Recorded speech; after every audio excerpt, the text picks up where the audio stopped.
Hello everyone, welcome back to the channel. How are you doing? Hope you're having a good Friday evening. It is pretty frosty where I am in the UK, so I hope you're all safe and warm. But yes, this is RedVsRed and I am the Saffron Man. And usually it's Sporadiclese on a Friday. He's been caught up with some family stuff today, so I'm just going to be taking over from that. And from the video that I posted on Wednesday, it was getting blocked by YouTube all over the place. So if you saw the cut up version, I'm sorry for I'll try and sort that out, but YouTube are kind of funny with some things. I was just trying to show a bit of the United training, but the full uncut version is on Rumble if you haven't seen it already, so if you want to go check it out there, you can. But anyway, let's talk business. We've got our first game back after the international break.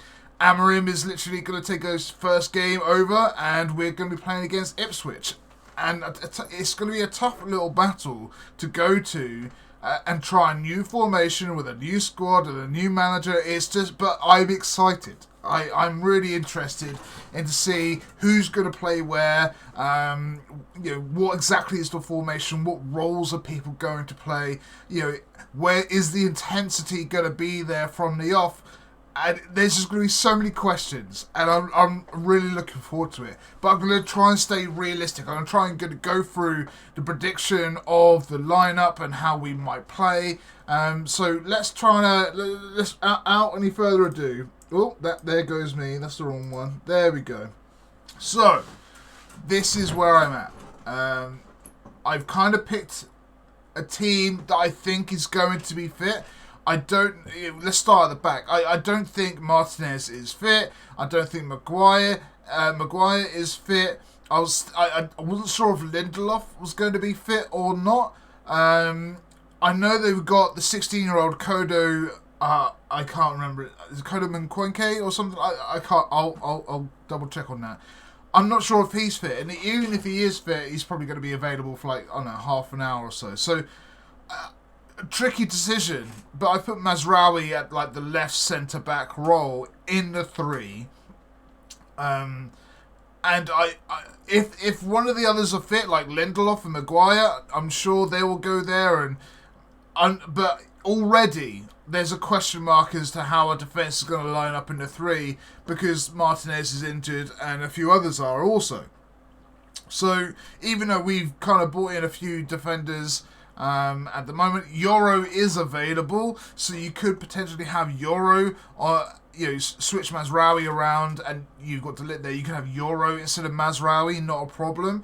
I think in the future, Delit will go into the centre, but whilst he's combative and whilst he's got that pace going on, he can play in any of the wide roles or wider of the centre-back roles if needed. Johnny Evans, if he's fit and available and he's going to play in that anchor role. Let everyone else do all the work, but he's going to be the general of the defence, and I'm all about that.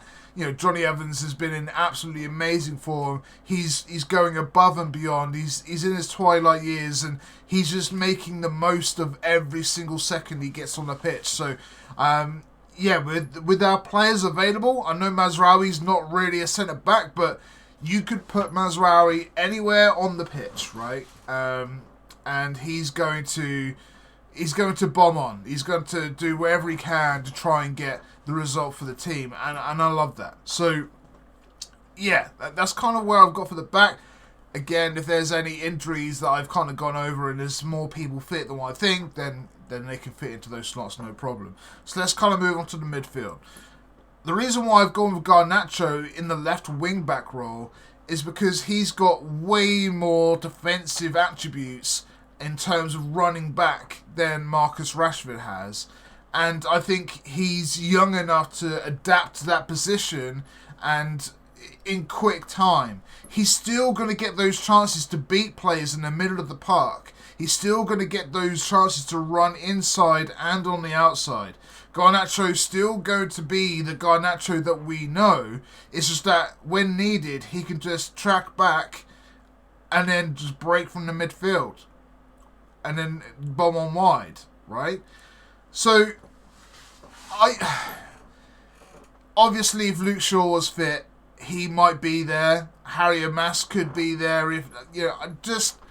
There's so many questions about this team, and I'm sure in the future, come January, many of these positions will change. Amorim will know more about the players will know more about the system. Things will just evolve. But for what he's got right now, I would say that Garnacho would be able to fit that role more so than kind of anyone else that's fit and available, right? So let me know down below in the comments where you're at with this one. But I think Garnacho there. We saw in the training video Casemiro and Menu. It could well be like a sort of a double bluff kind of training. I don't know if Ugarte is away international training or not.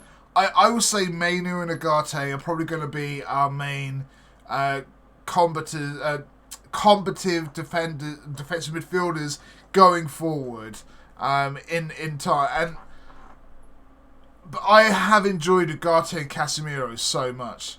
But Menu has to come into this system. I think Amorim wants to put a foot down and say, look, yeah, this is kind of my ideal. I think he really likes Menu. I think he understands Menu.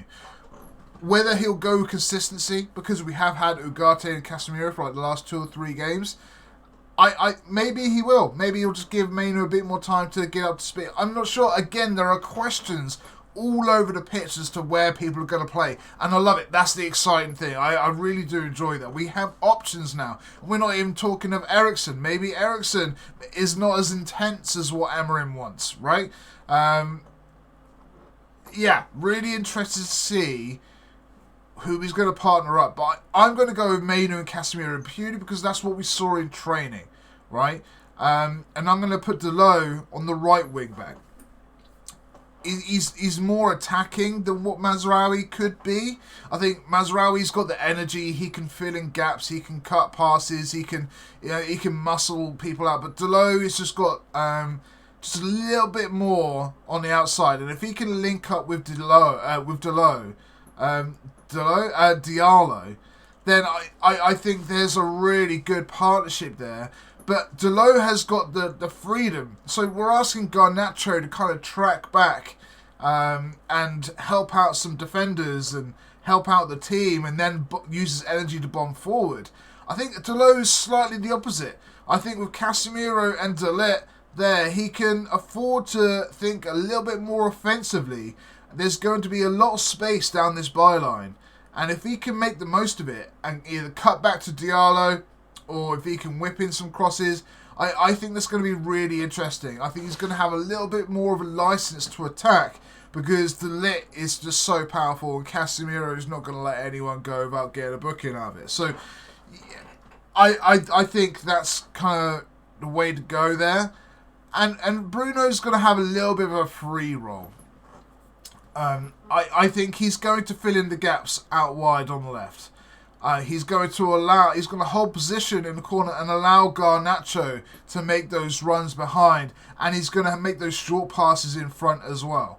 So if Bruno's holding the ball up and Garnacho is at pace, running into a dangerous position where there's no one there, or if he can just swing it round about, I think that's, and he can do that either side, right?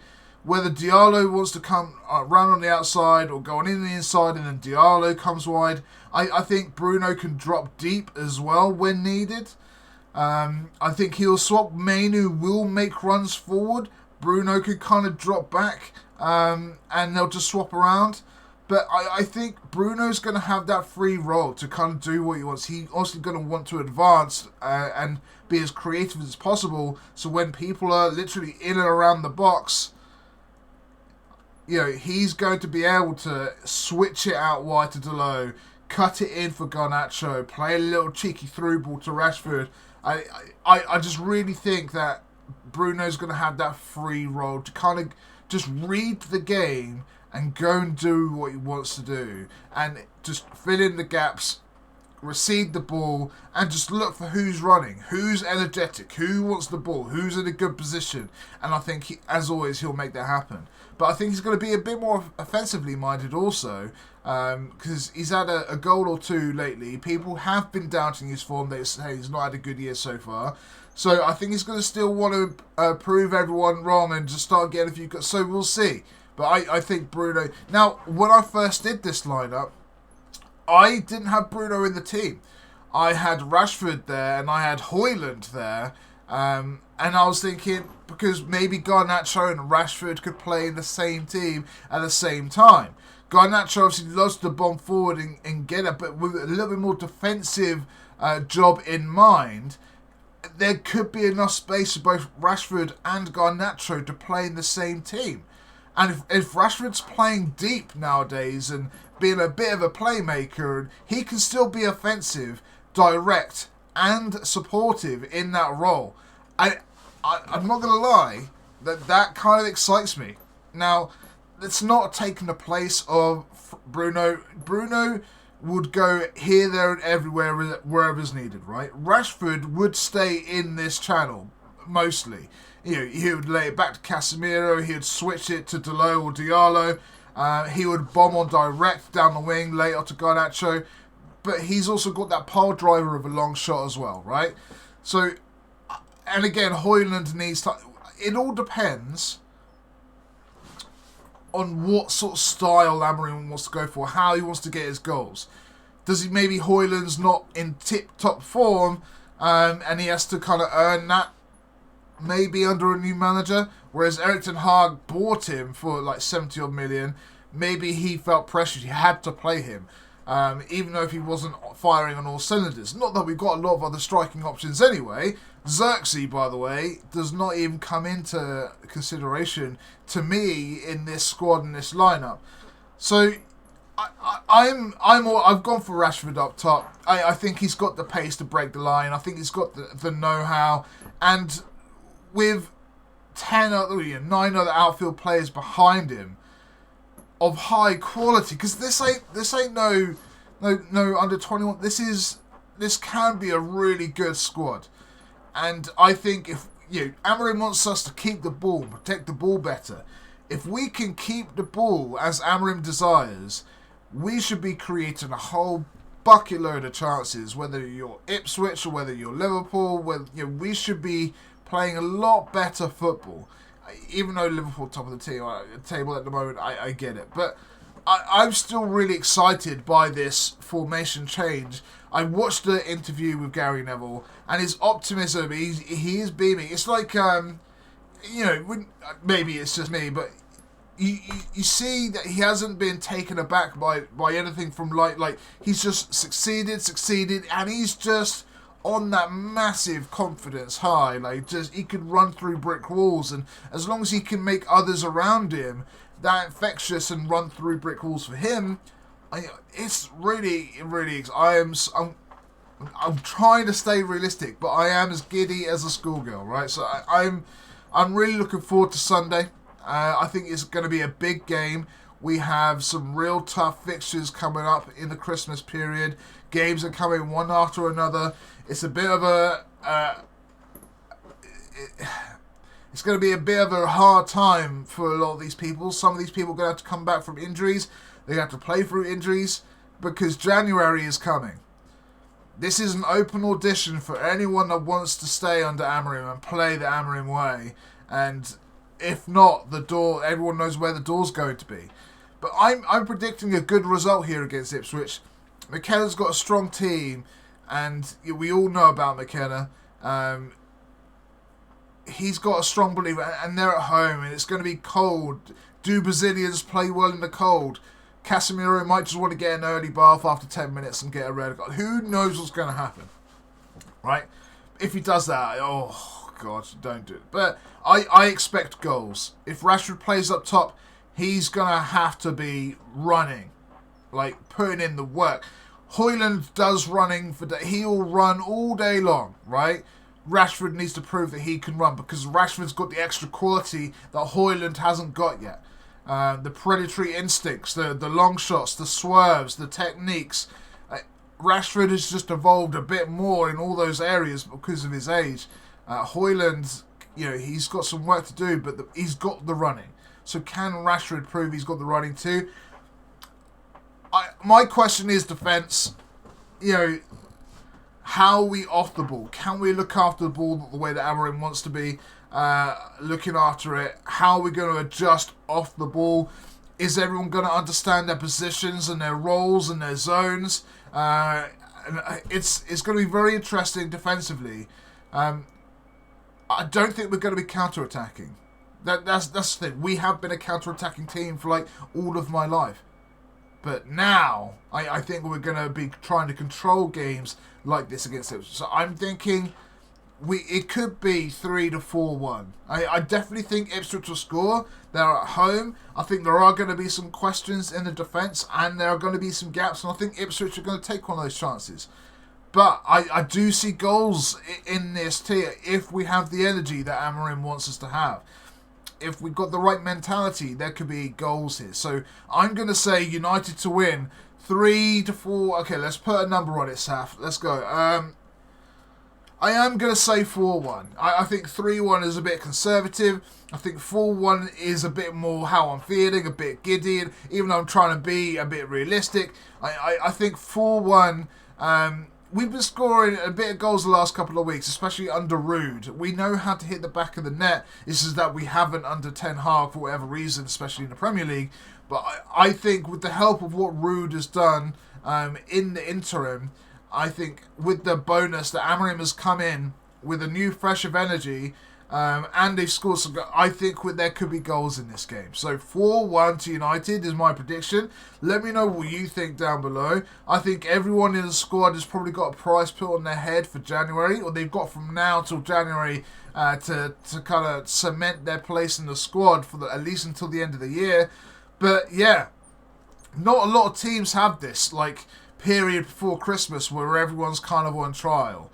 And I think this could be the kick up the arse that everyone's kind of needing. So, we'll see. 4-1 to United. I think Ipswich is going to put up a good fight, but I think the energy and enthusiasm that we're going to have is going to be a bit too much for Ipswich on the day. So, I hope everyone's getting ready for Christmas. It's feeling rather festive. Like I mentioned earlier, it's getting pretty cold here in the UK. But thanks very much for watching. Make sure you hit the follow. You're going to see me and Sporadiclese on Sunday with our main podcast. Make sure you go and check that out if you haven't already. Basically, we're going to be breaking down the game and just talking all things Manchester United. And yeah, I've been the SOO, and I'll see you guys on Sunday. Till then, peace.